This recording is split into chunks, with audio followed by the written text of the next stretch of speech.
자, 12번 봅시다. 다음 글에서 설명하고 있는 언어의 일반성이 아닌 거 먼저 기억. 언어가 극도로 추상적이고 고도로 복잡한데도 불구하고 어린이는 일찍 또 짧은 시일 안에 언어를 습득한다. 이는 언어의 습득 능력 중 어떤 입장?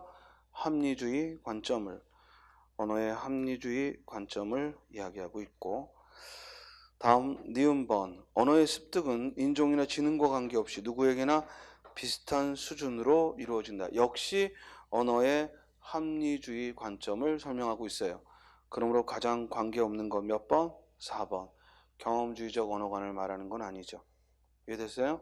그래서 언어의 합리주의와 관련된 1번 음성 언어의 선천성, 즉 처음부터 말을 누가 알려주지 않아도 스스로 배워가는 것, 또 직관에 의해서 처음 보는 낱말인데도 이 낱말이, 예를 들어 우리가 영어를 잘 몰라도, 영어를 잘 모르고 중국어를 모르고 일본어를 몰라도 그 사람들이 뭔가 기분 나쁜 말을 하면 그래도 기분 나쁘다는 느낌이 오죠. 그죠? 그러니까 우리도 조심해야 돼. 알겠어요? 우리도 이 외국인들 가는데 괜히 욕하거나, 응? 사실 그 무식한 거지. 욕을 왜 해? 우리나라에 와서, 응? 그렇게 여행하고 돈 쓰고 그러면 감사해야지. 근데 우리 전에 왔던 어떤 학생들이 어디야? 하와이를 갔대. 하와이를 가는데 친구들끼리 거기 우리로 치면은 중딩 애들이지. 한 중학생 정도 되는 이 남자애들이, 얘네들이 이제 20대니까 만만해 보인 거지, 동양 여자들이. 그러니까 막 뭐라고 얘기를 하는데 말은 못 알아듣겠지만 희롱하는 느낌이 든다는 거지. 그러니까 이 아주 싸가지 없는 놈들이구나. 이렇게 생각을 들어가지고 기분이 불쾌했다고. 즐겁게 놀러 갔다가. 그러니까 우리도 마찬가지지, 그지? 우리도 이 사람들 지나다니는데 외국인들 보면은 친절하게 해야죠. 자, 그 다음에 언어의 균일성. 이때 언어의 균일성은 니은에 대한 얘기거든. 즉 우리가 인종, 지능 관계없이 누구라도 익힐 수 있다는 거야. 그래서 이 언어의 균일성 역시 언어의 선천성과 관계된 얘기고요. 그래서 가장 거리가 먼 건 경험주의적 언어관이죠. 자, 다음에 거기 디귿번에요. 디귿번에 우리는 27의 제곱은 얼마인가 같은 계산을 위해서는 상당한 시간을 소모하지 않으면 안 되면서도, 시간을 소모해도 모르죠. 알겠어요? 수학을 모르면. 그런데 너는 냉면 먹어라, 나는 냉면 먹을게, 이런 문장을 들으면 이 또라이 아니야? 이런 생각이 드는, 즉 이상한 문장이라는 게 온단 말이야. 이건 우리가 문법을 제대로 안 해도 그 말이 어색하구나. 정확히 문법적으로 설명하면 왜 이상하지? 는이라는 말이 어울리지 않는 거지. 그렇지? 왜냐면 둘 다 똑같이 냉면을 먹을 때는 보조사 는이 아니라 뭘 써야 돼? 도를 써야 되는데. 그래서 이렇게 문법을 몰라도 이게 바른 문장이 아니라는 걸 실감하게 돼요. 이는 곧 직관에 의해서, 우리가 직관에 의해서, 즉 느낌, 직관에 의해서 판단할 수 있다는 거죠. 우리가요, 워낙 이 근대화 이후 합리성과 이성을 강조하지만 실제로 우리 생활에서는요, 직관을 무시할 수 없습니다. 그걸 과학적으로 설명할 수는 없지만 그 직관이라는 것이 우리에게는 굉장한 본능적인 어찌 보면 예고 같은 거예요.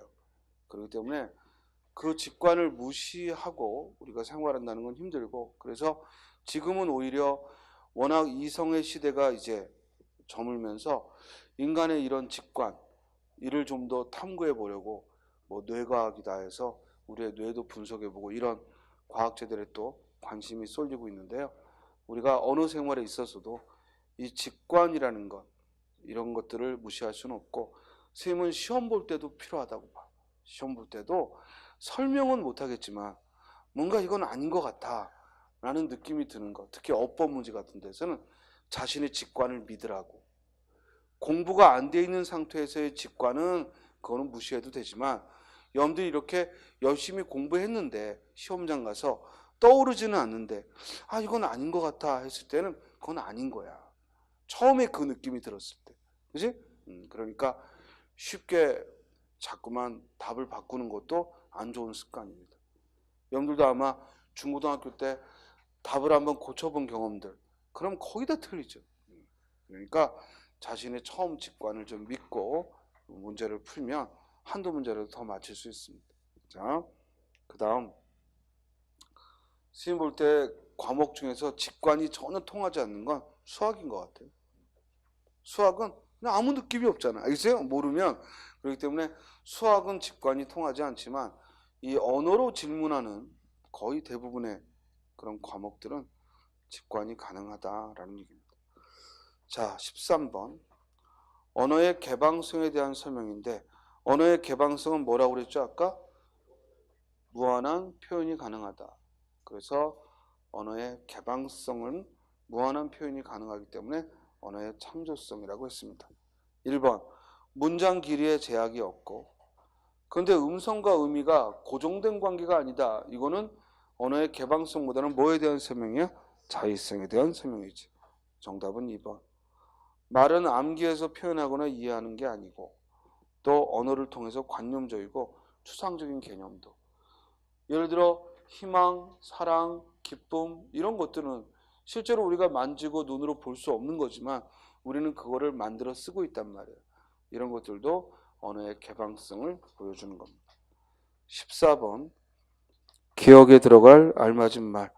자, 이런 문제는 독해 문제니까 독해 문제가 아닌 문법 문제니까 선택지를 봤더니 언어의 특성 중 뭐가 들어가면 좋으냐 이거잖아.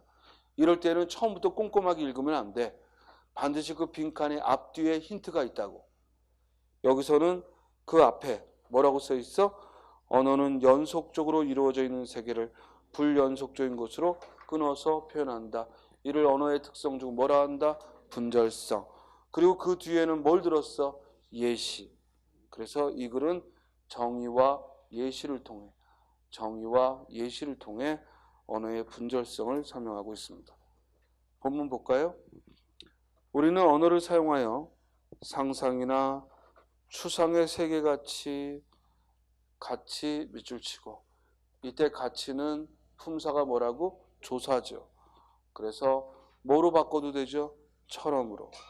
즉 추상의 세계처럼 실제로는 존재하지 않은 세계에 대해서까지 사고할 수 있지만 사실상 언어는 가장 간단한 것조차도 그것이 가리키는 외부 세계를 있는 그대로 반영하는 게 아니다. 언어는 연속적으로 이루어져 있는 세계를 불연속적인 것으로 끊어서 표현한다. 언어의 이러한 특성을 분절성이라고 한다. 그래서 여기까지는 분절성의 정의를 들었고요. 그리고 그 뒤에 예를 들어라는 연결어가 있으니까 이는 예시가 나오겠죠. 그래서 무지개의 색깔이 단지 빨강, 주황, 노랑, 초록, 파랑, 남색, 보라 7가지 색으로 이루어져 있는 것만은 아니며 그러니까 그게 그렇게 명료하게 딱 무지개 색깔이 구별되지 않는다 이거예요. 물론 우리가 볼 때는 7가지인데 이렇게 말할 수 있는 것도 그렇게 무지개 색깔은 7가지라고 우리가 배워왔기 때문이야. 배워왔기 때문이고 만약에 우리가 무지개 색깔에 대한 걸 배우지 않았다면 절대 7가지라고 말하기가 어려울 거예요. 또 다른 나라는 무지개 색을 7가지가 아니라 5가지로 말하는 나라도 있고 심지어는 13가지로 표현하는 나라도 있다고 합니다. 그런데 우리는 대체로 7가지 이렇게 학습을 한 거지. 다음 어떤 얼음이나 눈도 똑같은 하얀 색깔은 아니다. 뺨과 턱과 이마 사이에도 정확한 구획이 정해져 있는 것은 아니다. 매년 송구영신이라 하면서 한자 볼까요? 이렇게 본문 안에 한자가 가로하고 들어있을 때 특히 스님하고 같이 문제를 통해 읽는데 한자가 나오는 건 눈여겨두기 바랍니다. 먼저 송자와 영자를 보면 송은 맞을 송자고 영은 보낼 영자인데 우리가 누군가를 맞이하고 보내기 위해서는 이동해야 되고 그래서 그 이동하는 글자에는 반드시 뭐가 들어가? 이 책받침의 부수가 책받침에 부수가 들어가는 거예요. 그래서 송구영신할 때 송자는 여기 이게 중요한 게 아니라 요게 중요한 거예요. 알겠어요? 요 책받침이 들어가서 보낸다라는 의미를, 또 영자도 책받침이 들어가서 맞이한다라는 의미를, 그리고 옛 것을 보내고 새 것을 맞이한다. 송구영신하는 한자를 썼고요.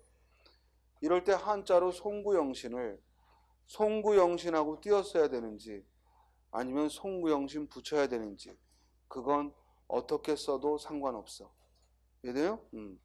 즉 송구영신하고 교과서처럼 띄었어도 되고 송구영신하고 붙였어도 되고, 송구영신이라 하면서 묵은해가 가고 새해가 온다고 생각하지만 사실 12월 31일과 1월 1일 사이에, 자 12월 할 때 숫자 12, 또 1월 1일 할 때 숫자 1, 품사가 뭘까요? 이렇게 연도를 말하는, 즉 연월일을 말하는 숫자는 명사입니다. 이거 주의해요. 수사가 아니고 명사입니다. 12, 30일, 1, 1 모두 명사입니다. 시간이나 연도를 말하는 시간이나 연월일은 명사다. 잊지 마요. 시간과 연월일은 명사입니다. 다음, 시간의 흐름에 어떤 분명한 경계가 있는 것은 아니다. 그렇지만 우리는 그거를 경계를 지어 12월 31일과 1월 1일로 표현을 합니다. 이는 언어의 어떤 특성? 분절성을 말한다. 자, 거기서 우리가 앞에서 살펴보지 않은 게 있죠? 추상성이라는 말이 나왔네요. 추상성은 추상화의 과정을 거친다. 언어는 추상화의 과정을 거친다라는 뜻입니다. 언어는 추상화의 과정을 거친다. 그래서 언어가 추상성을 갖는다는 얘기는 추상화의 과정을 거친 거다라는 의미입니다. 이 말은 무슨 말이냐면 우리가 사용하는 언어는 대체로 실제 사물은 여러 개인데 그걸 하나의 표현으로, 즉 추상화시켜 표현한다 이거야. 예를 들어 꽃은 여러 종류의 꽃이 있는데 우리가 공통된 성질을 이용해서 잎이 있고 향이 나고 줄기가 있고 뿌리가 있는 건 꽃이라고 하자. 그래서 이와 같이 우리가 사용하는 대부분의 언어는 바로 추상화의 과정을 거친 거다. 이런 의미고, 반면에 명칭도 하나고 그에 해당하는 사물도 하나일 때에는 추상화의 과정을 거친 게 아니죠. 그리고 우리가 그런 명사를 고유명사라고 해요. 그래서 고유명사는 해당이 안 된다. 고유명사는 추상성과 관계가 없다. 고유명사는 추상성과 관계가 없다라고 하는 겁니다. 다음, 상징성은 언어가 상징성을 갖는다 할 때 이 상징성은 기호성과 같은 뜻이야. 언어가 음성이라는 형식과 의미라는 내용으로 이루어진 기호다. 그래서 기호성 곧 상징성을 말하는 겁니다. 그렇죠? 자, 다음 페이지. 다음 글을 읽고 물음에 답하라. 먼저 위의 진술에 관한 다음 설명 중 잘못된 거. 모든 단어는 디귿과 같이 추상화 과정을 통해 만들어진 거다. 방금 설명했지? 모든 단어는 추상화의 과정을 만들었다라는 말은 일반적인 말로는 틀린 거 아닌 것 같지만 모든이라는 이 표현 때문에 틀린 거지. 왜냐면 모두는 아니지. 그렇지? 뭐가 예외라고? 고유명사가 예외이기 때문에 모든 단어가 추상화의 과정을 거쳤다는 건 틀린 말이죠. 2번, 분절적 인식과 추상화는 밀접한 관련이 있다. 즉 윗글에 보면은 기역과 니은은 분절성을 설명한 것이고 분절성에 예에 해당되고 디귿은 추상성에 예에 해당되고 그러므로 분절적 인식이나 추상화한다는 건 우리가 사물을 있는 그대로 보는 건 아니라는 거지. 있는 그대로 보지 않고 추상화의 과정을 거치거나 분절하여 언어로 표현한다 이 뜻이죠. 다음 무궁화나 진달래와 같이 이때 가치의 품사는 이때 가치는 아까 조사는 아니지? 처럼으로 바꿀 수 없으니까 조사는 아니죠? 그럼 뭐야? 부사지. 부사. 이가 부사와 전미사야. 같이 부사죠.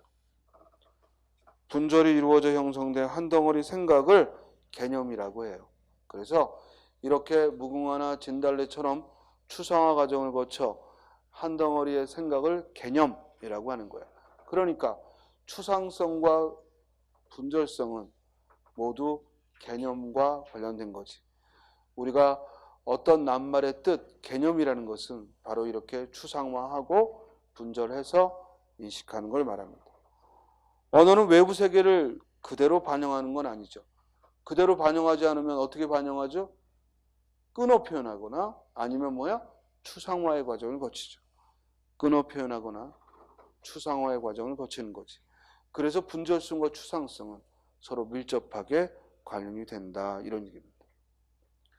지금 여러분들 나름대로 국어문법 자주 들었고 또 언어의 특성에 대해서 설명 많이 들었는데 이렇게 또 문제를 통하면서 좀 새로운 각도로 질문을 하면 또 낯설죠. 그렇기 때문에 항상 공무원 시험은 얼마나 다양한 문제들을 겪어봤고 또 그런 문제들의 다양화되는 모습에도 얼마나 핵심을 꿰뚫고 그리고 출제자의 의도가 뭔지를 파악하는 것, 이 능력이 필요하다는 거예요. 그러니까 많이만 알려고 하지 말고 내가 알고 있는 걸 정확히 이용하고 특히 국어는 글 속에 답이 있어. 글 속에 답이 있기 때문에 굳이 내 머릿속에서 뭔가를 끄집어내기보다는 글 속에서 실마리를 잡는 훈련을 해야겠다 말이죠.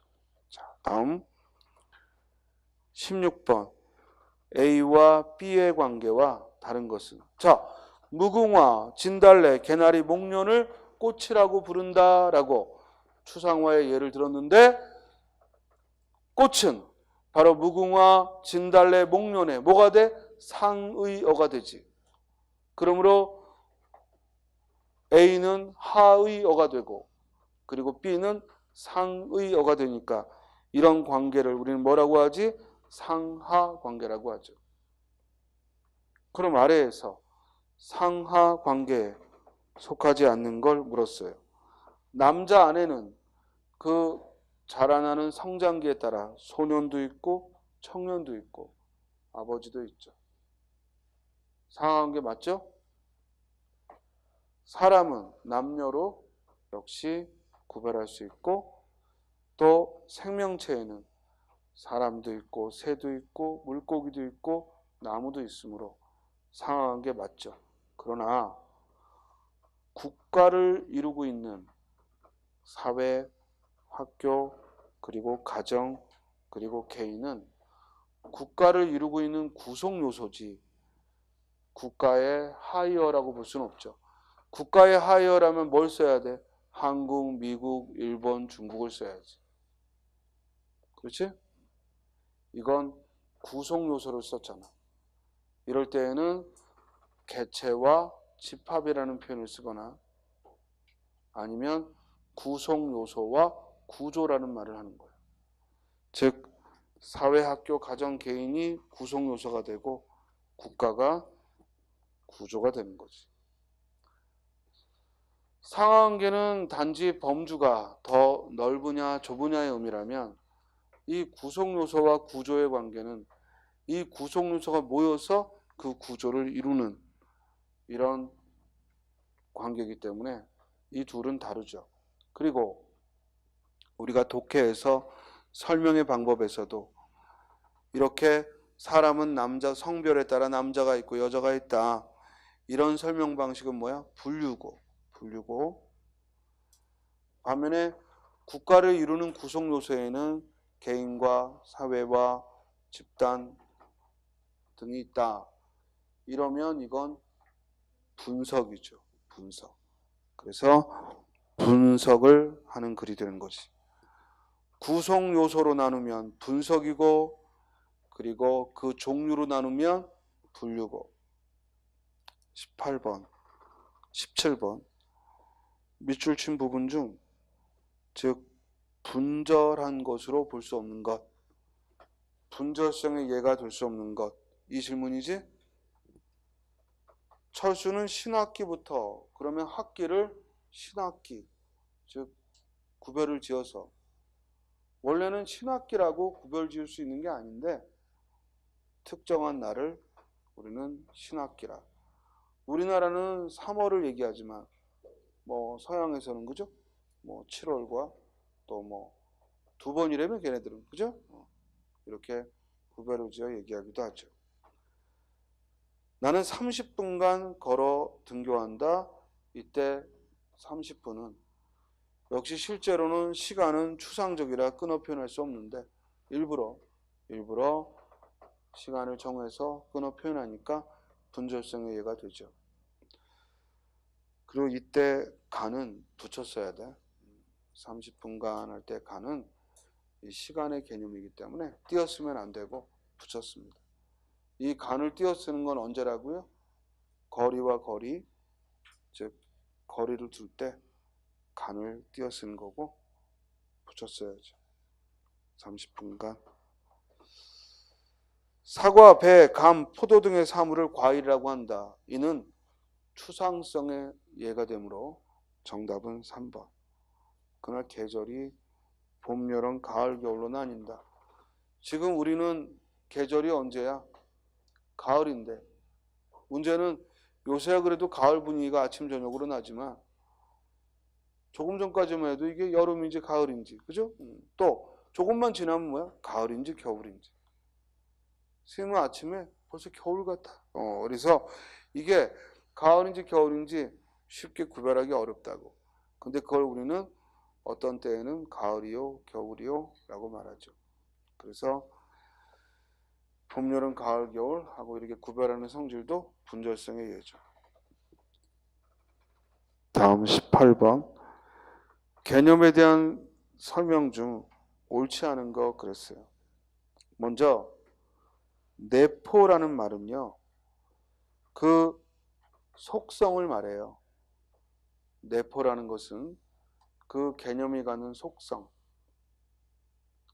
예를 들어 꽃 그러면 꽃의 내포란 향기가 있다, 또 뭐 줄기가 있고 뿌리가 있다. 이게 꽃의 내포고, 외연이라 하면 이는 꽃의 범위니까 꽃에는 장미도 있고 목련도 있고 백합도 있다.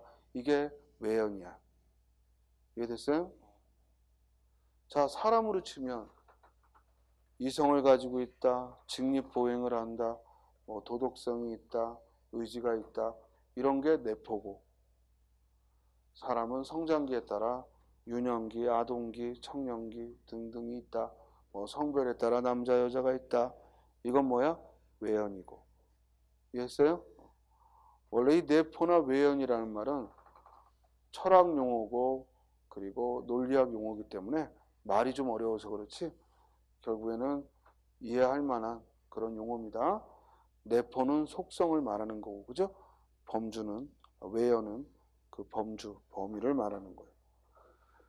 외연은 주어진 개념이 적용될 수 있는 사물의 범위다. 맞는 말이지?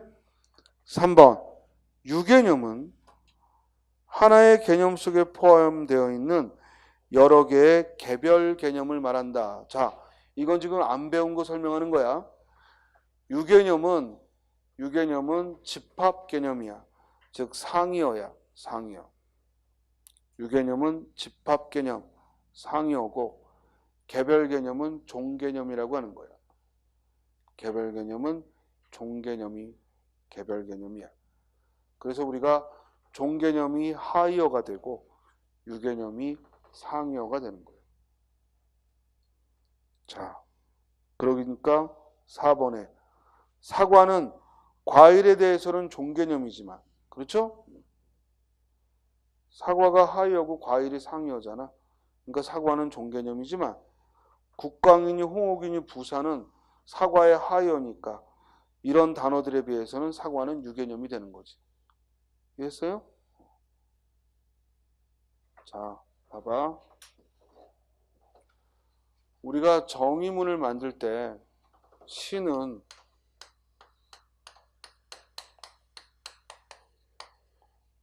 운율적인 언어로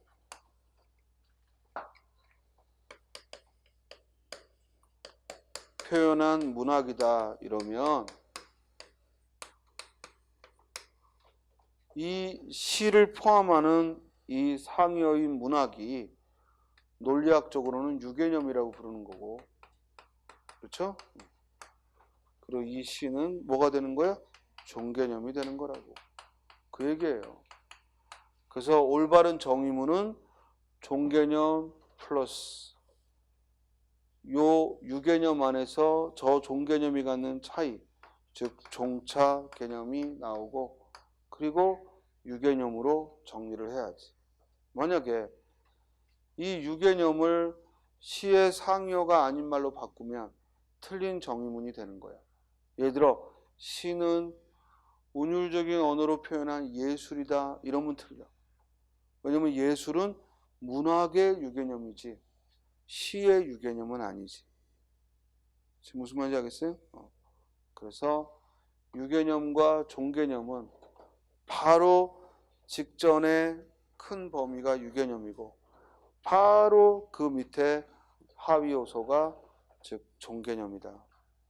그러므로 유개념은 개별 개념이 아니라 종개념이 개별 개념이고 유개념은 그 개별적인 게 모여진 집합 개념이다 이 말이야.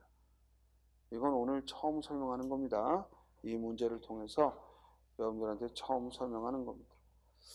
자, 19번으로 가죠. 그러니까 18번에 3번이 틀렸다 이 말이지. 19번. 다음 진술에 관계된 언어의 성격은 우리나라 붙였어요. 붙여 쓰세요. 우리나라 붙였습니다.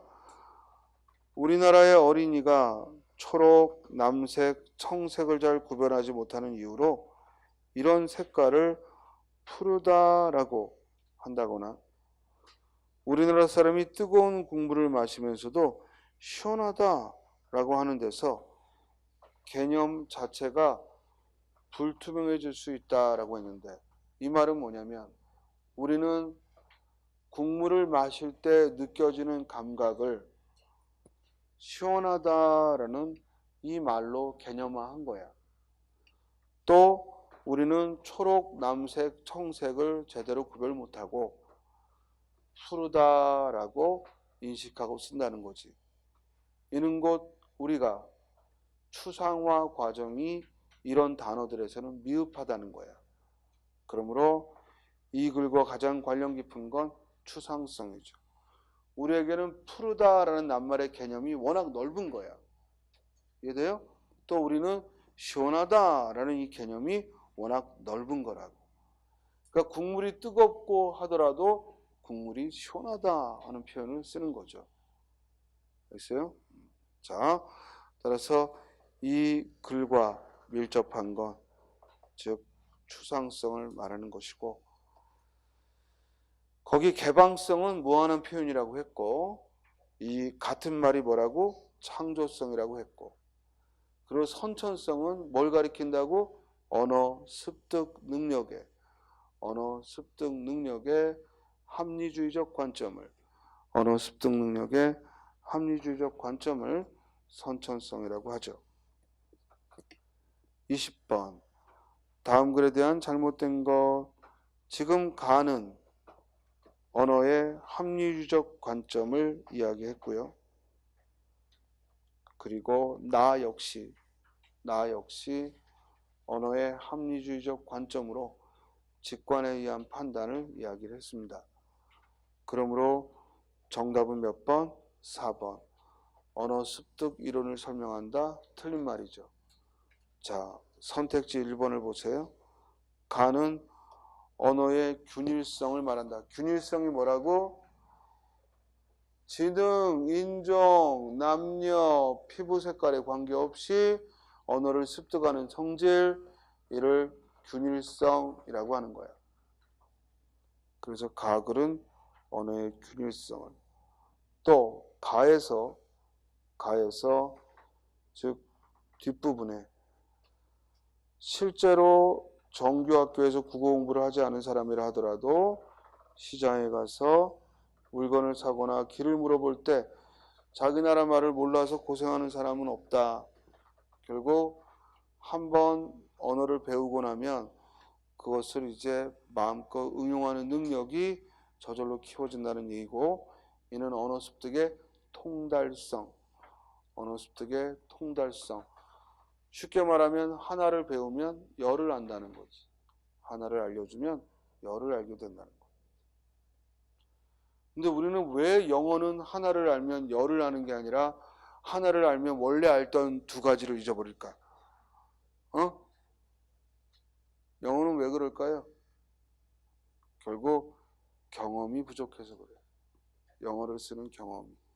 그래서 가끔 우리 학생들 중에서도 영어가 많이 힘들다 이러는 친구라면 다른 방법 없습니다. 자주 만나는 수밖에 없습니다. 알겠어요? 언어 습득의 비결은 거기에 있는 거예요. 자주 대하는 거예요.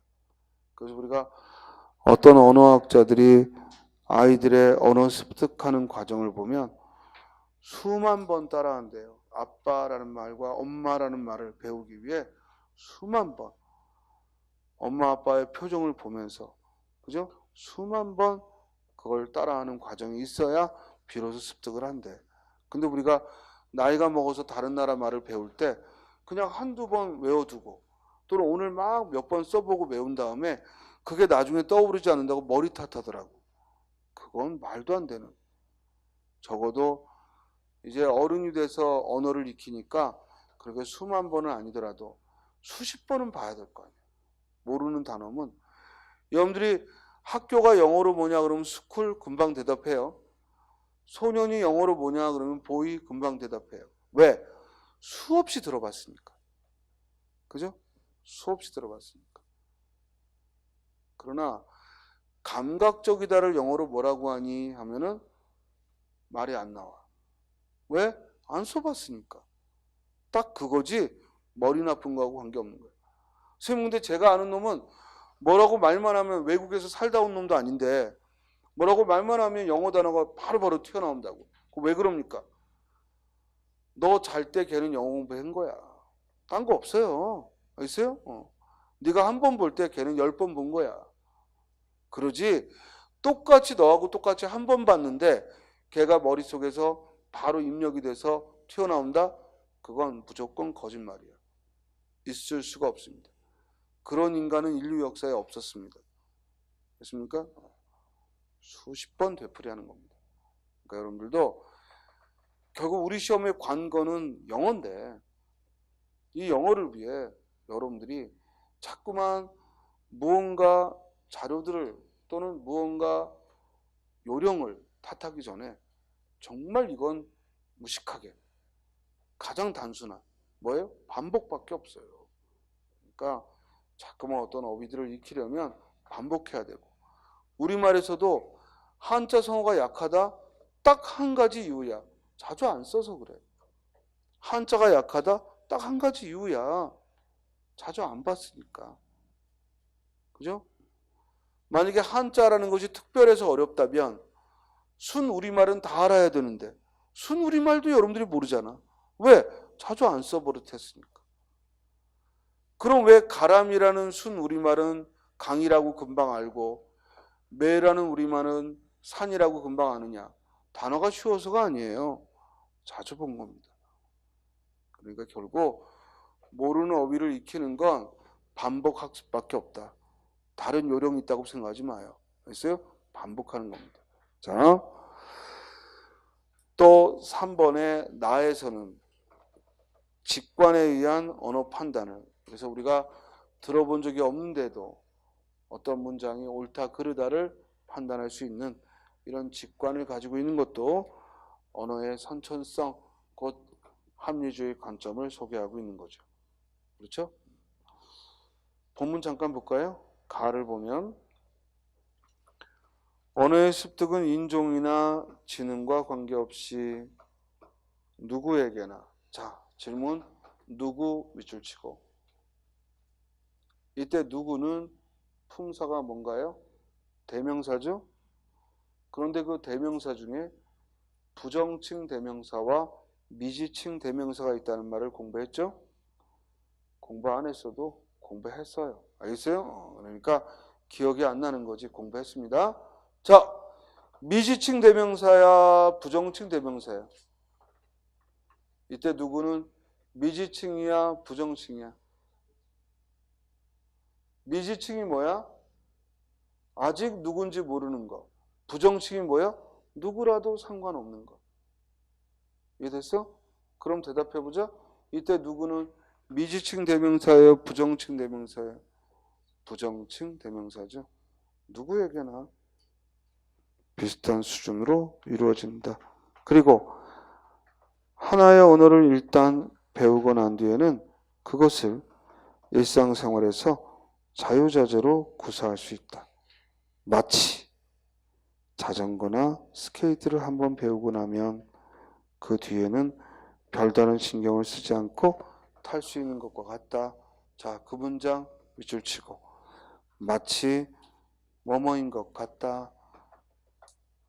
따라서 이 경우는 예시라고 하지 않고 지금 언어의 습득을 말하면서 자전거 타기에 비유했으니까 이는 설명 방법상 예시가 아니라 뭐 한 거야?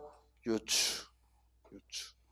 이렇게 다른 범주의 것을 들어 설명하면 유추다라고 하는 거예요.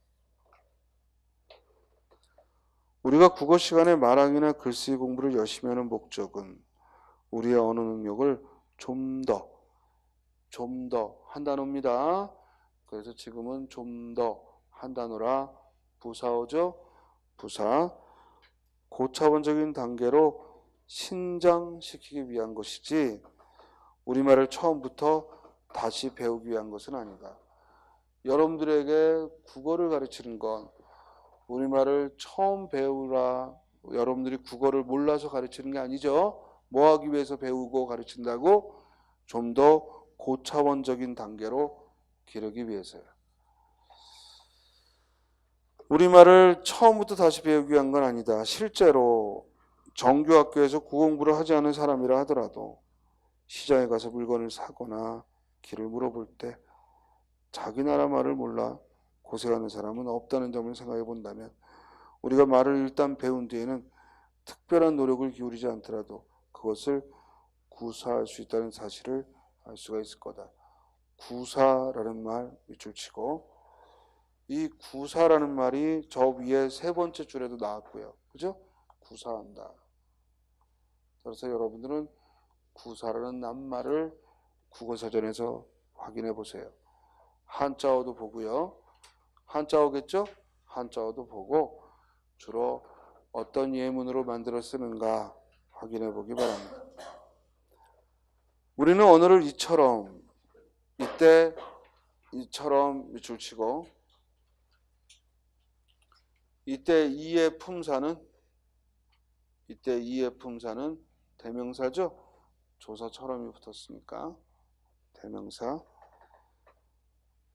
이처럼 쉽게 배우고 또 사용하고 있지만 언어 사용과 관련하여 판단을 내리는 과정의 내면을 살펴보면 그것이 그리 단순하지 않다는 사실을 알 수 있다. 지극히 간단한 언어 표현에 관한 문법성을 판단하기 위해서만도 엄청난 양의 사고 과정이 요구되는 것이기 때문이다. 사고 과정, 한자어 봐. 사고라는 말은 생각이죠. 그래서 생각 사자, 생각 고자야. 그런데 과정은 지나온, 즉 여정을 말하는데 그 정자에, 과정 정자에 어떤 부수가 보이지? 나무 목자야, 벼화자야. 정자에 나무 목자예요, 벼화자예요? 벼화자예요. 벼화자예요. 왜냐면 우리는 항상 농경문화이기 때문에 이게 내 땅이냐 네 땅이냐 하는 거, 나무를 가지고 가는 게 아니라요, 거기에 있는 곡물을 수확할 권리가 누구에게 있느냐, 이게 결국 내 땅 네 땅이야. 그래서 그 과정의 정자에 역사적으로 벼화자가 들어가 있는 겁니다. 그렇죠? 그러면 앞으로 시험 문제에 뭐 교육 과정이니 또는 뭐 진행 과정이니 이렇게 그 차례나 순서를 말할 때 정자를 시험에서 물으면 우리는 벼화자를 눈여겨봤으니까 찾을 수 있겠죠? 그리고 지나온 과자, 이 과거 과자, 지나온 과자는 결국 이미 가버린 시간으로 거슬러 올라가는 거니까 역시 책받침이 부스로 나오고 있습니다. 그렇죠? 예컨대, 자 이때는 예컨대 하고 뭘 한 거야? 예시한 거지. 예컨대 하고 예시를 해서 아래에 예문을 쓴 겁니다. 쭉 내려와서 그러나 막상 이 문장이 틀린 이유가 무엇인지 설명하라고 하면 일반인으로서는 매우 곤혹스러움 밑줄 치고, 이때 곤혹스러움의 품사는 매우 곤혹스러움을 느낄 것이다. 곤혹스러움의 품사는 형용사야 명사가 아니고 앞에 매우라는 부사가 꾸미니까 곤혹스러움은 형용사죠. 기본형이 뭐야? 곤혹스럽다. 그래서 비읍불규칙이라 곤혹스러움 그랬죠. 이를 논리적으로 설명해내기 위해서는 국어의 문법 형성에 관한 상당한 밑줄 치고, 상당하다는 말 꼭 찾아봐. 상당하다는 말을 국어사전에서 반드시 꼭 찾아서 이 말이 한자어라는 걸 눈여겨두고 주로 어떤 예문에 쓰이는지, 우리 국어사전 보면은 예문이 굉장히 많이 나오는 것이 있는데 가급적이면 첫 번째 예문들이 가장 정확해요. 그러니까 다 볼 필요는 없고 첫 번째 예문에 주목하여 보시기 바랍니다. 상당한 수준의 전문적 지식이 필요하기 때문이다. 때문 밑줄 치고, 때문은 의존명사라 항상 앞말과 띄었습니다. 때문은 의존명사라 항상 앞말과 띄었습니다. 이해됐죠? 자, 그럼 점심 드시고 2시부터 다시 시작하도록 하겠습니다.